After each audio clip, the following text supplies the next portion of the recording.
Assalamualaikum warahmatullahi wabarakatuh. Perkenalkan, nama saya Rahayu Widiawati Sutrisno. Saya Prodi S1 Ilmu Administrasi Negara Universitas Terbuka Manado. Baiklah, dalam video kali ini saya akan menjelaskan terkait solusi dan juga strategi tentang permasalahan publik. Yang ada dalam video ini saya mengambil contoh masalah tentang pelayanan yang tidak ramah yang berada di puskesmas yang dilaksanakan oleh petugas administrasi terhadap seorang pasien, sehingga menyebabkan suasana menjadi tidak nyaman baik bagi pasien maupun orang lain yang sedang menunggu giliran pelayanan. Masalah pelayanan yang tidak ramah di puskesmas ini dapat diselesaikan melalui perbaikan administrasi terencana dan juga terukur.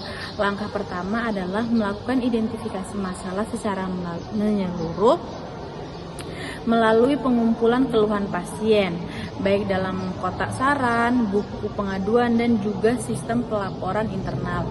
Dan ini kemudian dapat dianalisis sehingga menemukan akar masalah, apakah berasal dari faktor individu, sistem pelayanan, atau lingkungan kerja. Setelah itu, puskesmas juga harus memperbaiki dan menegaskan kembali standar operasional prosedur atau SOP pelayanan, khususnya terkait sikap ramah, komunikatif efektif, dan tata cara melayani pasien. SOP yang jelas harus disosialisasikan secara rutin dan dipasang di area publik agar menjadi pengingat bagi petugas dan juga informasi bagi masyarakat yang sedang antri dalam pelayanan. Selain itu, diperlukan juga adanya peningkatan kompetensi petugas, seperti pelatihan komunikasi, etika pelayanan publik, dan juga keterampilan menghadapi pasien itu perlu dilakukan berkala agar petugas lebih siap memberikan pelayanan yang humanis. Jika masalah ini bersumber dari beban kerja berlebih atau sistem antrian yang tidak efisien, maka reformasi alur pelayanan diperlukan seperti gangguan antrian digital, penambahan petugas front office, atau penataan kembali ruang pelayan agar lebih nyaman. Nah, di sisi lain, penegakan disiplin tetap harus dilakukan sesuai ketentuan, misalnya melalui teguran lisan secara tertulis, pembinaan khusus, hingga rotasi jabatan bila pelanggaran terus berulang. Puskesmas juga perlu memperkuat sistem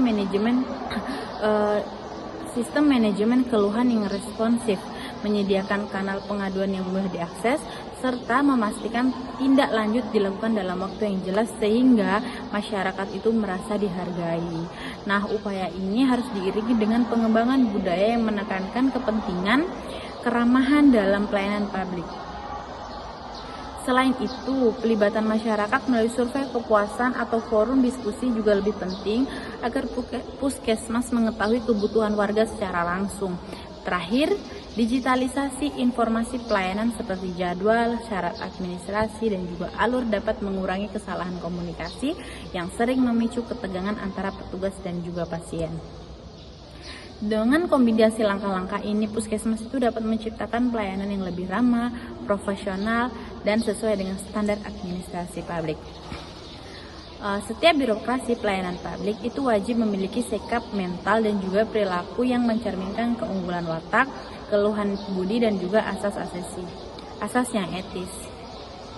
Ia wajib mengembangkan diri sehingga sungguh-sungguh memahami, menghayati, dan juga menerapkan berbagai asas etis yang bersumber pada kebijakan-kebijakan moral, khususnya keadilan dalam tindakan jabatannya. Dalam kehidupan bermasyarakat, seseorang itu sering dinilai dari tutur katanya dan sikap perilakunya sejalan tidak dengan nilai-nilai tersebut. Begitu pula dengan pemberian pelayanan publik, sejalan dengan nilai-nilai tersebut atau tidak. Begitu juga dengan pelayanan publik yang lainnya seperti tutur kata, sikap, dan juga perilaku para pemberi layanan ini seringkali dijadikan objek penilaian di mana nilai-nilai besar tersebut dijadikan ukurannya. Untuk itu sangat penting memperhatikan etika pada saat berhadapan dengan masyarakat yang membutuhkan layanan. Terima kasih, itulah tadi sedikit penjelasan tentang solusi dan juga strategi permasalahan publik. Kurang dan lebihnya saya mohon maaf. Assalamualaikum warahmatullahi wabarakatuh.